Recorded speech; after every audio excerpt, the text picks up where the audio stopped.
This was the start of day one, which was Saturday. Luke was there to help us that day, and we began by setting up some supports to hold up the first end truss, since there was nothing to hold it up once we got there, since it was the first one. And ta-da! There's the first truss. Once we had the first one in place, we huddled a bit around the instructions with the picture of the collapsed building and decided, let's follow the instructions and set up some supports on the end so that until the OSB sheathing is in place and it's tied into the rest of the building, we have some support. Unfortunately, the camera died as we were putting up a bunch of the trusses, but it goes pretty fast. Once we got a system in place, we were able to pop them all in place.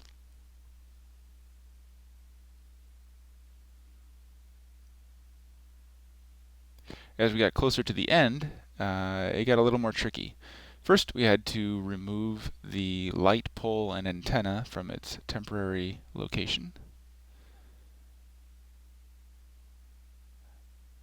And then we also had to rip off some of the old siding that was in place. And that actually took quite a while. It was difficult to get off. You'll notice in here that I'm skipping through some spots. I skip ahead in the time lapse just to shorten this a little bit. All right, now it's time to put up two of the heavier end braces. These are made out of 2x6s because they span a corner section in the building. So they were pretty heavy and we had to handle them a little bit differently, but everything went pretty smoothly. There's the first one. It got tied into the building, and then the second one goes in place very similarly. Once those two big ones were in place, then we popped in the last couple 2x4 trusses.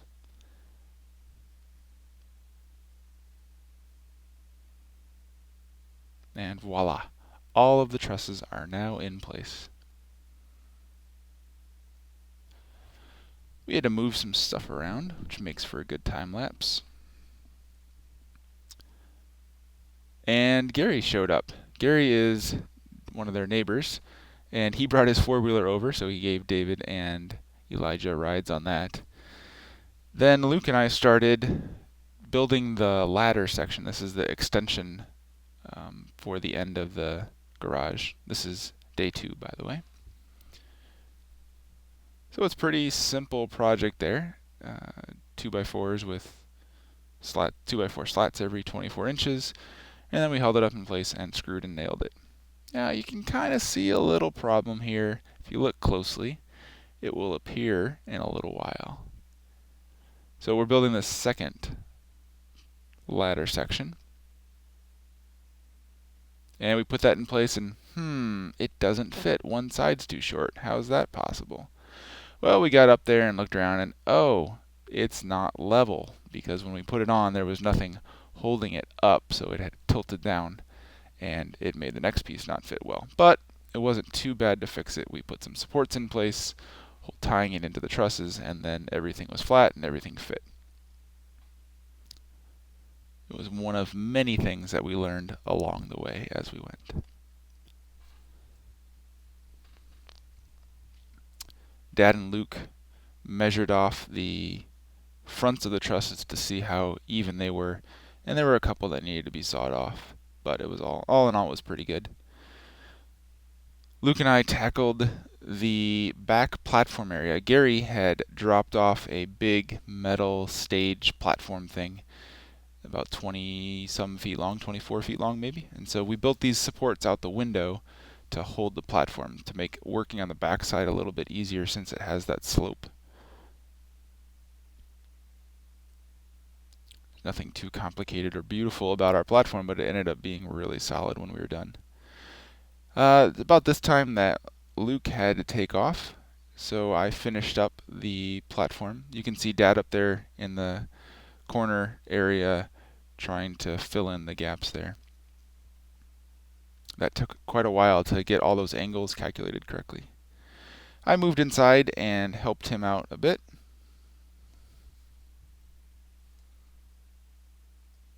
And then I also worked on getting the 2x4s up along the front of the building that goes onto they go onto the end of the trusses.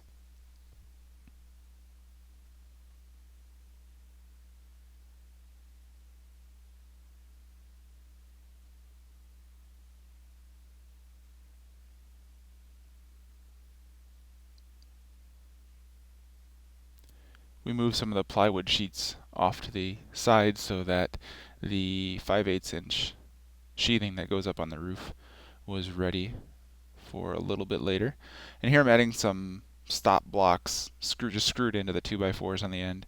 The idea was that these would hold the sheets of plywood from sliding off the roof. So Gary came over with his tractor, what a nice guy, and we did one little test to see how it would work to lift a sheet up onto the roof with the tractor, and it worked awesome. So the next morning, Dad and I built a little jig to hold the plywood in place, and I also worked on the back of the building, getting the 2x4s along the ends of the trusses. We didn't have to do as much trimming in the back as we did in the front. So Dad and I put those in place, and then we also put some stop blocks on the back side as well.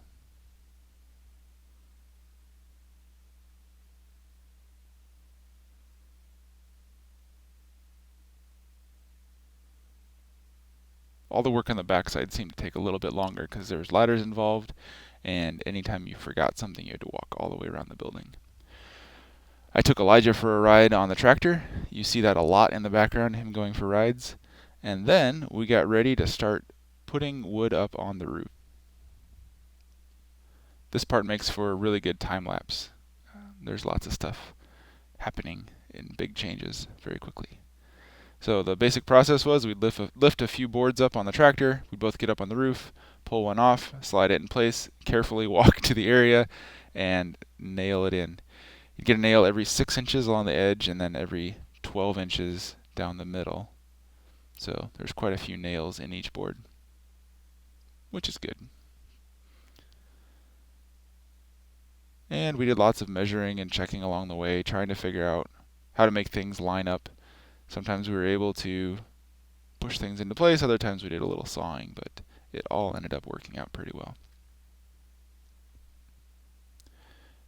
Dad had mounted the air compressor hose reel right up on the roof, which was very handy because we could pull out just as much hose as we needed and have it right there without having it dangling over the edge or something like that. The corners were a little bit tricky, or the ends by the house were a little bit tricky because we had to cut off all the angles and get them to fit correctly. So that took a little extra time. Thankfully, you see Luke had left us his cordless circular saw, which came in super handy. So this time we could pull off all of the 2x4s that were supporting the peaks of the trusses and put in the last sheet. And it was a little too long, but that got cut off later.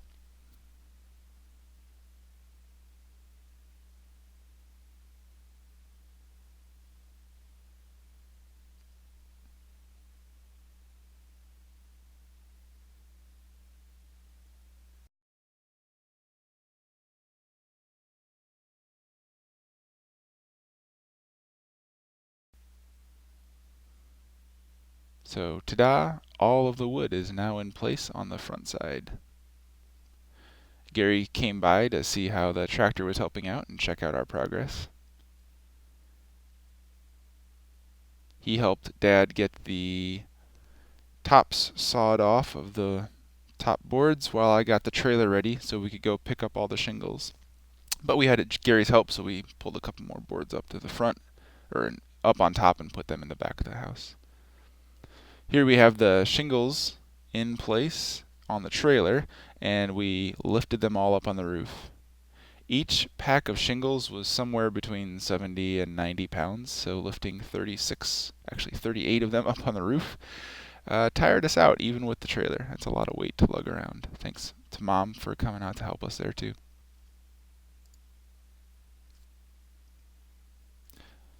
We had to finish doing the plywood on the backside.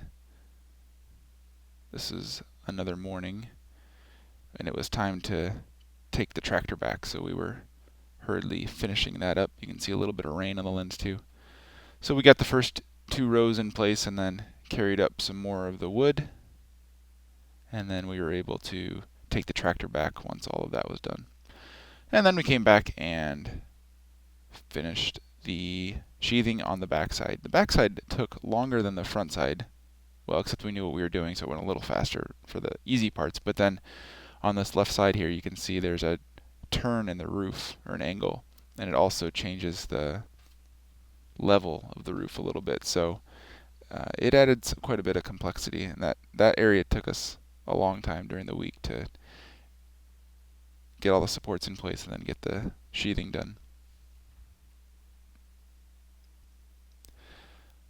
While Dad went to make a run to get some more materials, I started doing the fascia boards, but I quickly discovered that there wasn't enough of the fascia board, so Dad was able to pick that up as well while he was out.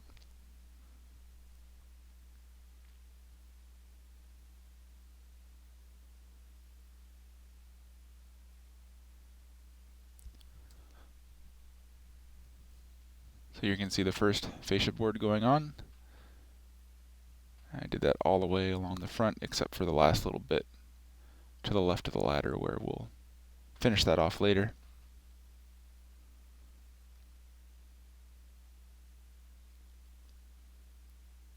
And then the same thing happens on the back side.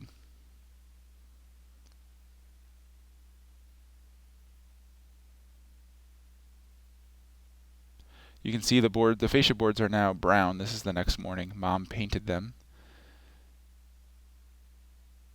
We sawed off the tops of all of the sheathing that was done on the backside so that we had a nice ridge line. And then I went along and sawed off the sheathing that was overhanging the side on the back. Because it's always a good idea to sit on a roof with a circular saw and hang over the edge of the building, right? So very slowly, I worked my way up and down the peak, getting the fascia boards installed there.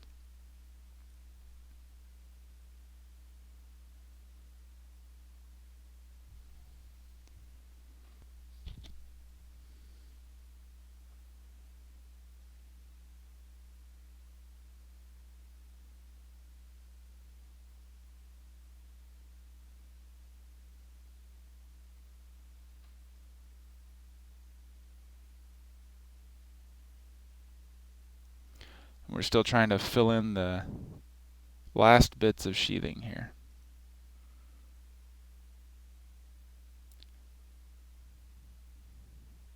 It was the end of the day and we really wanted to finish, so we ended up working through dinner. As you can see, the sun is setting there, but we stuck with it and we were able to get all of these boards in place. It took quite a while to do all the angles and measurements, but we didn't screw anything up too badly here. We were able to take our time and get it right. Even if we had to cut a few of them twice, they were not throwaway pieces, which was nice.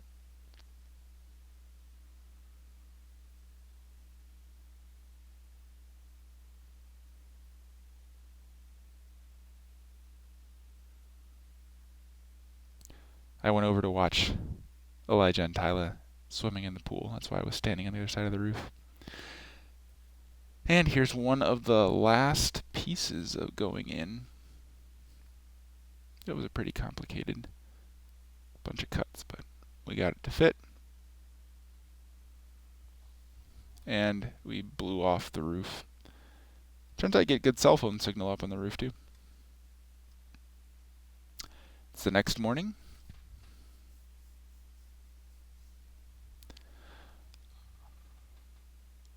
I put up some of the drip edge that goes over the fascia boards and under the ice dam paper, which is what we're rolling out here. It took us quite a while to read the instructions and figure it out. I ended up pulling up YouTube, and that made things a lot clearer. So we don't take instructions from us while you're watching this, but we were able to get that stuck down. It's got adhesive on the back. And with the sun baking down on us that day, you could feel it bonding pretty well. Then the drip edge along the sides goes on top of the ice dam, so we put that on. And then, hey, finally time for shingles.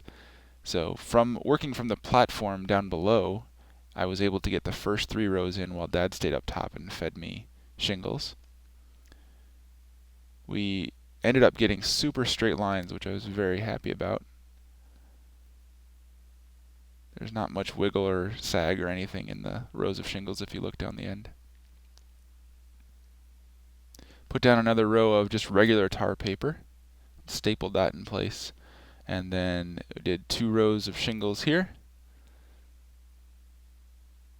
and then another 2 rows, so we ended up putting in 7 rows. And that was the end. That was where I had to call it and head home. Thanks to Dad for a very fun project, and